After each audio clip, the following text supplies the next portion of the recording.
Hi folks, it's Chris in Arena Recording Studio. Hope you're all doing well. Quick, well I suppose you could call this a little bit of a review really about one of the guitars that I've got.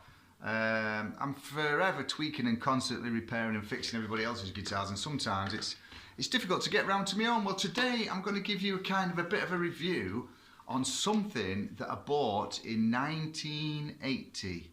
If I remember right, I think this was the year that this was manufactured. It's a Gibson SG and it's the Firebrand. Now, so of course I've had this for 44 years, which is crazy. And this guitar has literally got a lot of battle scars on it. I gigged it extensively in the 80s and the 90s and the 2000s. It's all original. The pickups are very much sought after, I believe. And it's got an ebony fingerboard on it, which is great. Now the frets, it's had that many fret dresses on this, that the frets are a little bit on the flat side. So it's something that I will be getting into the workshop at some point. As you can see, those frets look a little bit flat now, they're virtually gone. So that's a guitar that's been used constantly. I suppose I'm a little bit lucky with this at the moment, with these frets being that flat. It's not really affected the intonation too much, but I do constantly check the guitars out. So this guitar for me, the pros of this guitar is if you are into blues or rock or metal, then for me, there was a little bit of a contentious thing, the Firebrand, when it came out. It didn't really take off, and the Firebrand is literally down to the Gibson logo thing there. I don't know whether you can see that, where it's actually branded in. God, I hurt that. It was branded in, and some people love it, some people loathe it. And like I say, I've run the serial number checks on this, and it was from 1980. Now, the pros of this guitar, like I say, is this is probably the most stable guitar that I've ever used in all my years of teaching and playing and performing. It is absolutely rock solid. It just stays bang on the money tuning-wise. It's perfect for rock, blues, metal, shreddy things, because this action, I don't really can see the action on it as well. It's literally, it's a nice kind of flattish fretboard. It's not got too much of a radius on it, which makes it ideal for shreddy and fast licks and getting the action down there. So this guitar is used for that kind of work when I'm doing any sessions for anybody, any ripping solos or anything with a little bit of growl. This was perfect for it. Now, the thing that I love about this guitar is when I kind of ride motorcycles as well, and this is a bit of a strange analogy, but I ride in a 1000cc Kawasaki as one of my guilty pleasures. Now in the past I had a 600 Suzuki, and this Suzuki was very much like this guitar in a way, because you had to ride the bike. You had to use your gears a lot on the 600, up and down the gearbox, so you rode the bike a lot more than the Kawasaki 1000, which is literally one of them that just so have I gone from guitars to motorbikes? Anyway, this is like the 600 Suzuki to me. You have to play and battle and wrestle with this guitar all the time, which made it great, because going down that, it probably made me a better player. Like riding a 600 for me was harder than riding a 1000cc, because you've got to ride the bike, and this guitar is very much in that kind of vein where because the distortion pickups that are on this really bang out some wallop. When I was with a Marshall, I literally just used this straight into the Marshall JCM 800 head, and that was it. And I'd have a little boost pedal and a little bit of echo and delay, and that was it. It was a really simple organic setup.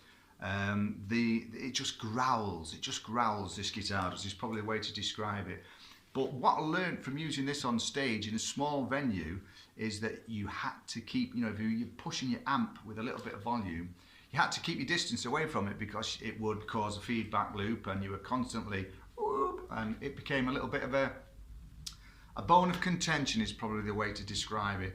But once I kind of wrestled this beast down and tamed it, it was incredible. It really was. And the people that used to comment, this was probably, if I'm being honest, one of the reasons how I ended up getting a lot of session work, because the sounds that I got out of this bad boy was great, and people wanted the sound that I created.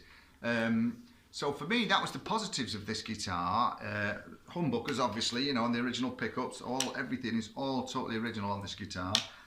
So I do look after it, even though it's carrying a few battle scars, like I say, and a really slick, fast action. I will get it refretted at some point. It's a job that I keep putting off, but I will get around to doing it when I get the opportunity in the workshop. And it's slick, it stays in tune, it's fast, you know, it just plays fast. It's not a cleanish guitar, it's not something I would use for sort of funk or anything along those lines. It's just totally wrong. It's the wrong design and output from these pickups. It's designed to rock, really. So the Gibson SG Firebrand has this really slick ebony neck, like I say. The downside, and there is a downside to this guitar, even though I've just blown it up out of all proportion, probably, you know, because I really love this guitar. It's memories. It's a lifetime of memories for me, this guitar. This is why I can never ever sell it. But the downside is, as with most SGs, you pop it on when you're playing it on stage or you stood up and you get this kind of thing. Neck heavy. So you're constantly holding this guitar up when you're performing on stage or using it when you're in a standing position. Seating obviously is a little bit different, but that is the big downfall I find with this guitar, is this tilt that I get when I've got it on a strap. And it just naturally wants to do this, so you're always pulling the guitar back again. That probably goes back to the dare you say it's a skill that I developed. I don't know, when I was using this on stage a lot, wrestling with the amps, wrestling with the guitar, it kind of created my own unique style, I suppose, of being able to play this how I wanted to. So I think every instrument that you use, every guitar, develops a certain amount of style in you. You know, if you play a clean sound with, say, a Strat all the time, you're going to end up creating a specific sound and style that suits you. Well, this was used in playing a lot of AC/DC stuff, a lot of 80s metal and new wave of British heavy metal and all this, you know, Maiden, all these kind of things. It was used in cover bands playing that kind of stuff. So it was built to melt faces from 50 yards away is probably a good way to describe it. So really, the negative sides of this is, if you want a good rock guitar, this is absolutely the one for me that I use. I prefer this over Les Pauls, all sorts of stuff. Playability wise, it's probably the best guitar I've got to play. The downside, as with a lot of SGs, is, like I say, this neck heavy, this balance thing. I do know some guys that actually fit on the strap lock, they fit a weight on it as well, which kind of a small weight that counterbalances out a little bit. That's something I've never tried, but it's obviously an option. So I just thought I'd give you a little chat and an update on some of the things. I'm not a tremolo kind of guy. I was at one point. I used the Kaylas. I've still got one on my Ibanez Gemma. I ripped the Floyd Rose off and put that on a few years ago. And I'll chat about that because that's in pieces in the workshop at the moment. So I'll come to that at some point. But if you're looking for a great rock or blues rock guitar or metal, and you can grab one of these SG Firebrands, I can guarantee you won't be disappointed. A really doozy of a guitar. So I love it. It's going nowhere. It'll stay with me. It's probably going in my coffin when I die. It's one of those things, but it plays like a dream. It sounds like a dream. And if you can live with this problem that most SGs tend to have, is they're a little bit neck heavy, then you'll get a guitar that will serve you like this one has for me for 44 years, and hopefully for a lot longer. And it owes me nothing. I think I paid, this is a guess, but somewhere rattling around in this old brain, I seem to think that I paid £275 for it in 1980, which was, still is a lot of money to me, but it was an absolute fortune. But you know what you're like when you're young and you're working and you stash your wages, you want to save up for something that's quality, and I just bumped into this in a local music shop in Northwich where I lived at the time in Cheshire, and it has stayed with me ever since, and I love it. So that's the Gibson SG Firebrand ebony fretboard, 1980, this version. Grab one if you ever get the opportunity, because you won't be disappointed.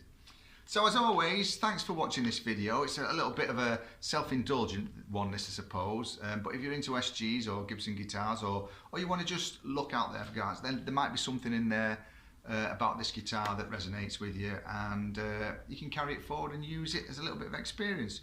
So as always, thanks for watching. Please like and subscribe to my channel. I'm going to be trying getting some more reviews, and I'm going to look at simple recording setups over the next few weeks, and simple melodic phrases playing. So there's lots to come on the channel.